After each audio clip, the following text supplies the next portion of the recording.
po ay ating pitimusa na. Kita ng mga batang ninyo.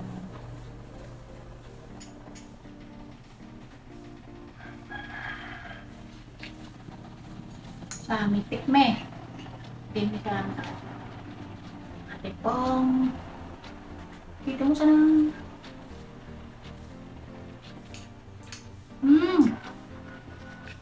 Linom ng talaga.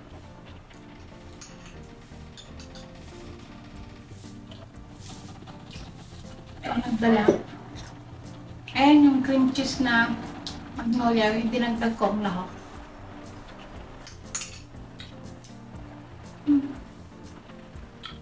Mapupuri na naman ako ng aking hobby nito. Ito ang ate ko.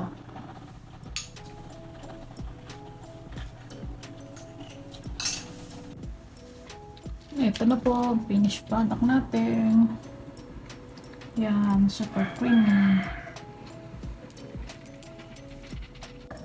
So, sobrang hilig ko po sa cheese. Talagyan ko rin nga pala nito.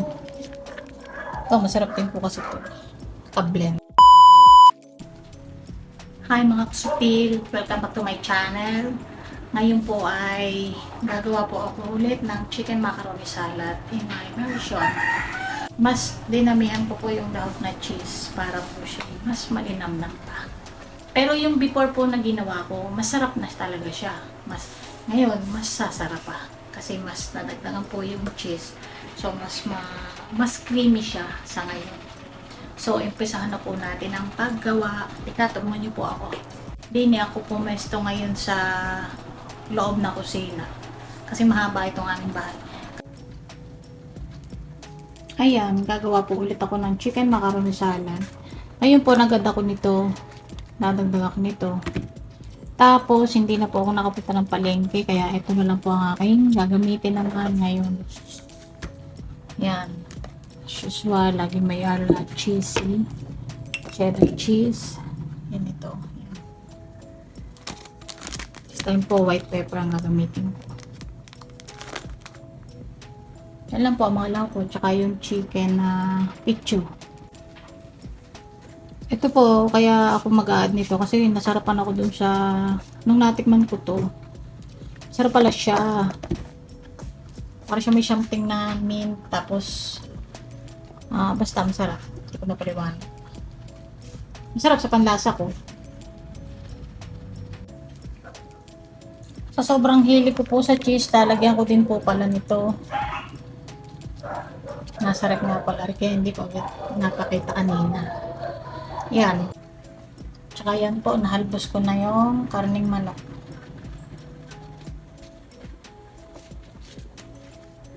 A few moments later.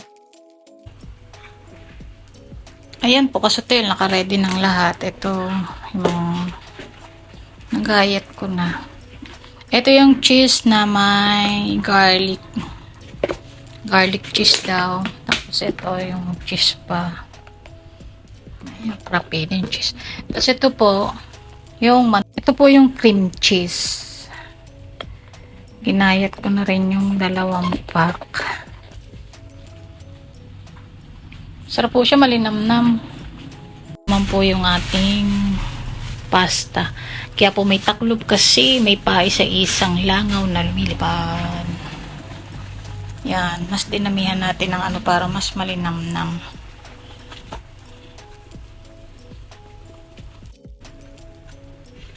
Yan, pati pag mimixa natin ng cream ay naka-ready na. So, umpisahan na natin. Wala po kasi akong malaking mabili nito, kaya 2 ginawa ko. Ito. 2 ang aking kinuha para siyang ilagay. Kaya mag-umpisa na po tayo bubuksan na rin natin.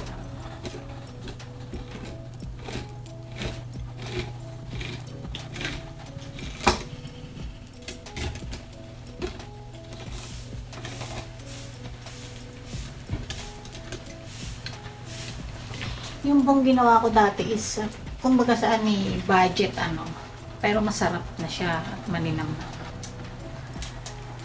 Baga kung isang tao yung gustong mangain, tapos gustong gumawa, nagagawa natin ng paraan na sumarap yan kahit ang lahok ay medyo konti. Yung dati kong ginawa is hindi ganito karami yung ano. Pero ngayon, mas tinagdagan ko yung pasta. Kasi medyo marami. Ito rin naman yung lahok ko nun. Dito lang po nagkaiba sa mayo. Kasi ang noon ang binili ko yun sa palengke. Eh ngayon, hindi naman ako nakapunta ng palengke. Nagka-grocery ko nakapunta. Kaya ito ang aking kinuha.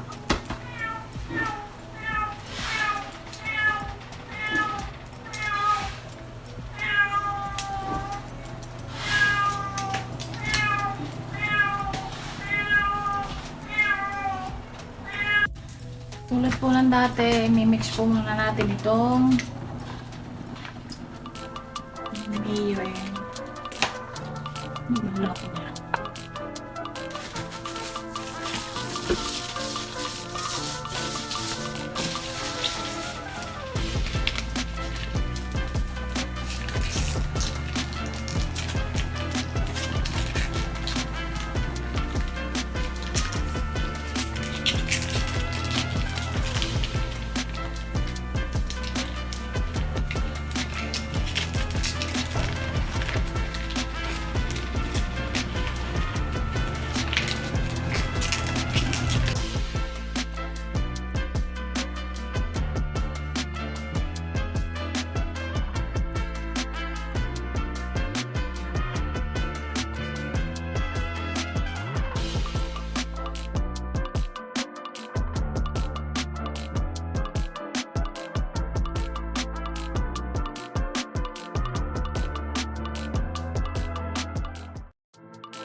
White pepper. Dati ang ilagay ko ay yung may tin kasi kapag white pepper nun.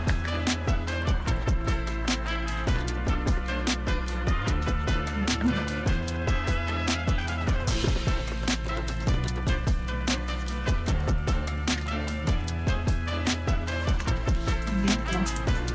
Ilagay is cheddar. Yung po ang hito sa isa.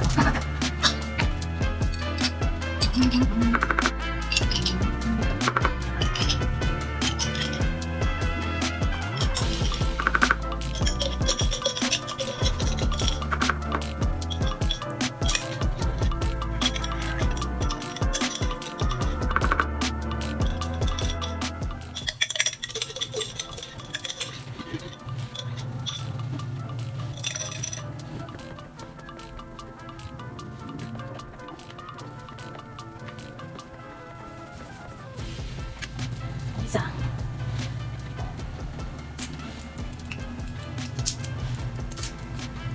Hindi mo makita yung ano, kaya yun. Pinasok ko na naman.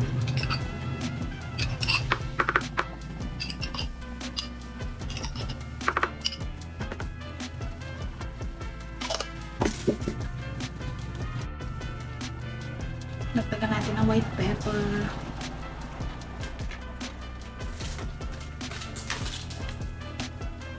And garlic.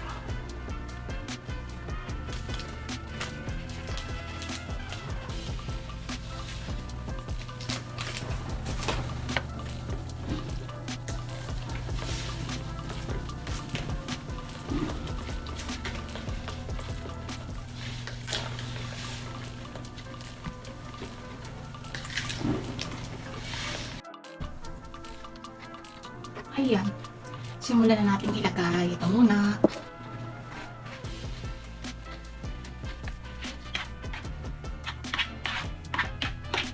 Mas marami pala itong ginawa ko ngayon.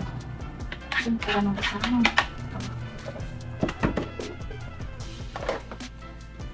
Ito pang cheese.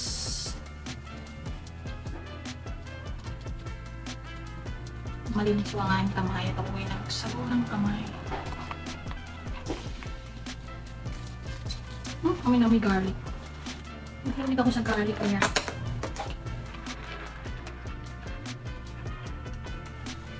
Hindi ako makakita ng white onions. Kaya itong pula. Tapos samahan ng kilo. Kunti lang naman.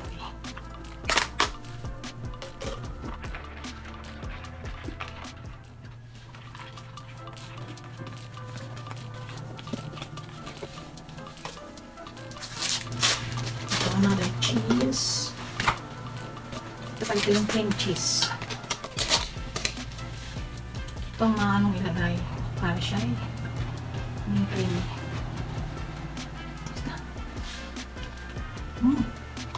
Tama-tama. Makakama ito sa lasa. Very creamy siya.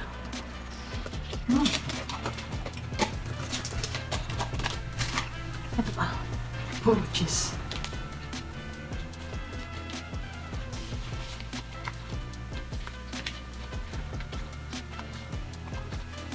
Hindi natin ito lahat kasi panasa na siya.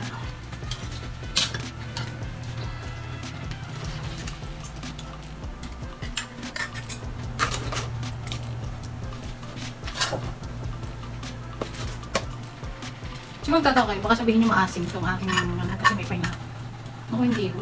Sarap na. Marami nang patunay sa akin. Sa sarap na ng aking kapapa. Natin ko muna bago pagkala yung cream. Gawa yung kapag. Ang mga ngain ho ay napakahilig din ni sa pasas. Kaya lagi yung maraming nilalagay.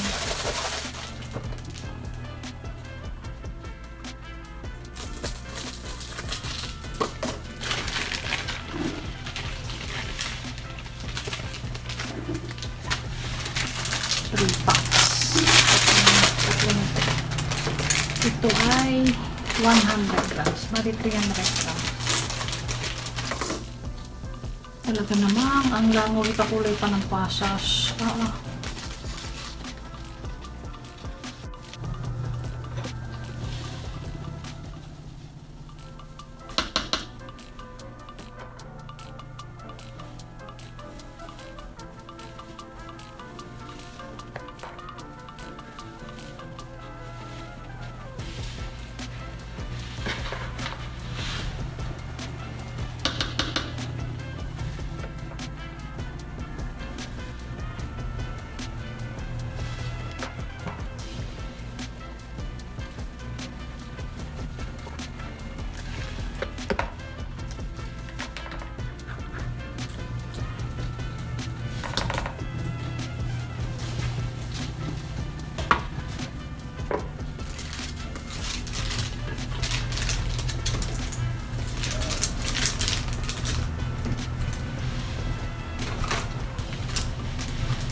Mais yung ano.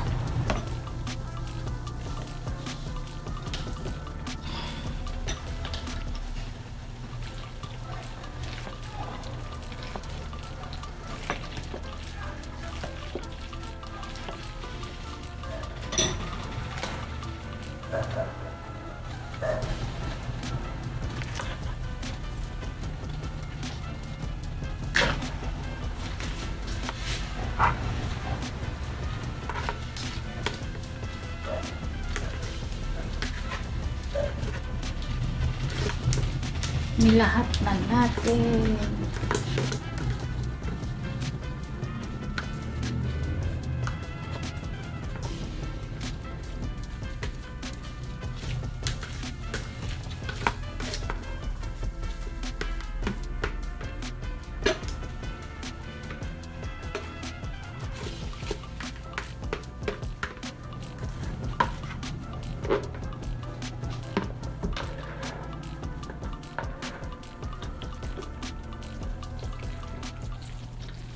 Ay!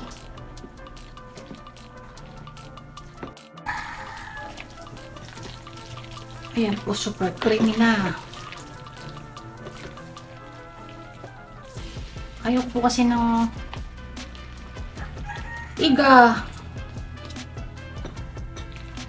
nito. Ayan, gusto ko yung creamy talaga na kasi malalasa mo yung cheese. May malaki pang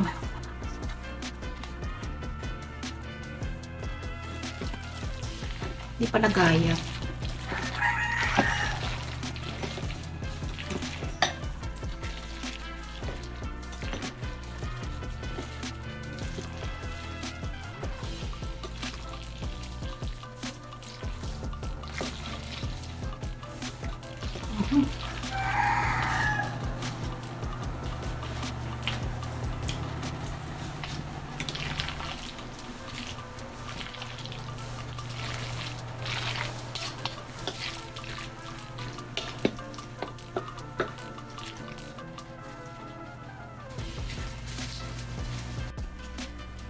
Kuwari po ay ating pitimusa na. Kita ng mga batang.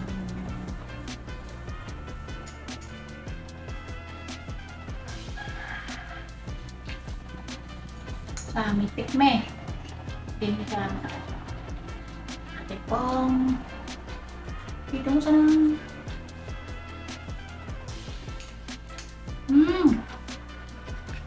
Ganun lang talaga.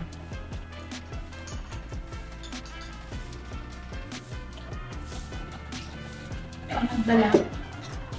Ayan yung cream cheese na magnolia, yung dinagdag ko ang lahat.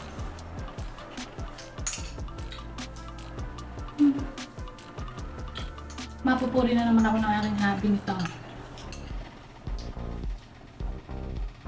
Ang ate ko.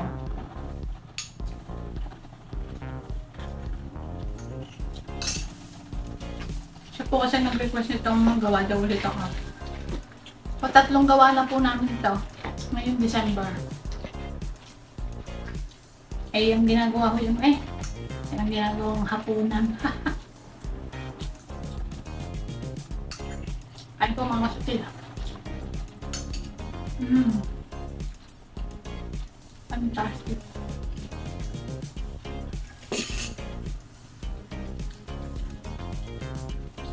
Uy, paypay ng paypay at may kain sa isang tangon. Nagyakag pa kanina isa, dalawa, ba ngay 5 yata o 6 are. Kakulay pa naman ng pasas. Kung di mo aga pa ikiaga mo.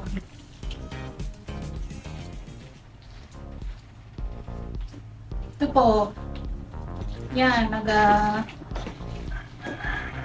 ulit yung version ko, tapos nagdagdag lang ako ng cheese. Pero yun at yun pa rin po ang proseso ko, at yun pa din po yung lako ko. Yun nga, mga cheese, ganyan. Ito po yung aking version ng chicken macaroni salad. So, paano po? Sa sunod na videos na lang po ulit. Maraming salamat po and God bless po sa ating lahat. And Happy New Year po. Ito na po, finished product natin. Yan, super creamy. Basta more cheese at sasarap ang chicken macaroni salad.